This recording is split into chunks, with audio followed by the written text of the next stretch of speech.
అపోస్తులుడైన పౌలు కొరింథీయులకు రాసిన 2వ పత్రిక 7వ అధ్యాయము. ప్రియులారా, మనకు ఈ వాగ్దానములు ఉన్నవి గనుక దేవుని భయముతో పరిశుద్ధతను సంపూర్తి చేసుకొనుచు శరీరమునకును ఆత్మకును కలిగిన సమస్త కల్మషము నుండి మనలను పవిత్రులనుగా చేసుకొందము. మమ్మును మీ హృదయములలో చేర్చుకొనుడి. మేమెవనికిని అన్యాయము చేయలేదు, ఎవనిని చెరుపలేదు, ఎవనిని మోసము చేయలేదు. మీకు శిక్షావిధి కలుగవలెనని నేనెలాగూ చెప్పలేదు. చనిపోయినా గాని జీవించినా గాని మీరును మేమును కూడా ఉండవలెననియు మీరు మా హృదయములలో ఉన్నారనియు నేను లోగడ చెప్పితిని గదా. మీ ఎడల నేను బహు ధైర్యముగా మాట్లాడుచున్నాను. మిమ్మును గూర్చి నాకు చాలా అతిశయం కలదు. ఆదరణతో నిండుకొని ఉన్నాను.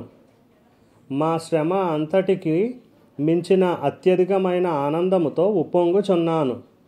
మేము మాసిదోనియాకు వచ్చినప్పుడును మా శరీరము ఏమాత్రమును విశ్రాంతి పొందలేదు. ఎటు బోయినను మాకు శ్రమయే కలిగెను. వెలుపట పోరాటములు, లోపట భయములు ఉండెను. అయినను దీనులను ఆదరించు దేవుడు తీతు రాక వలన మమ్మును ఆదరించెను.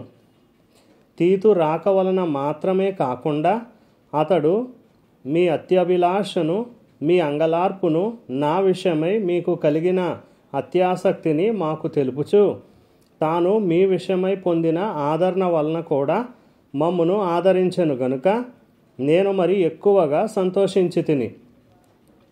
నేను వ్రాసిన పత్రిక వలన మిమ్మును దుఃఖపెట్టినందున విచారపడను.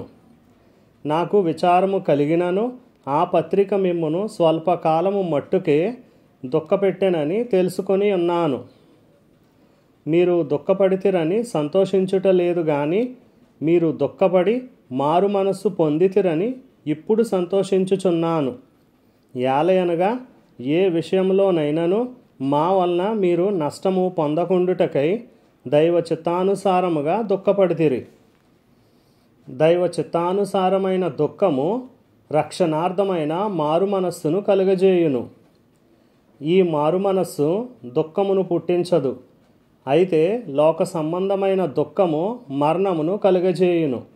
మీరు దేవుని చిత్త ప్రకారము పొందిన ఈ దుఃఖము ఎట్టి జాగ్రత్తను, ఎట్టి దోష నివారణకైన ప్రతి వాదమును, ఎట్టి ఆగ్రహమును, ఎట్టి భయమును, ఎట్టి అభిలాషను, ఎట్టి ఆసక్తిని, ఎట్టి ప్రతిదండనను మీలో పుట్టించునో చూడుడి. ఆ కార్యమును గూర్చి సమస్త విషయములలోనూ మీరు నిర్దోషులై ఉన్నారని రుజువుపరుచుకొంటిరి. నేను మీకు వ్రాసినను ఆ దుష్కార్యము చేసిన వాని నిమిత్తము వ్రాయలేదు. వాని వలన అన్యాయము పొందిన వాని నిమిత్తమైనను వ్రాయలేదు. మా ఎడల మీకున్న ఆసక్తి దేవుని ఎదుట మీ మధ్య బాహాటమగుటకే వ్రాసితిని.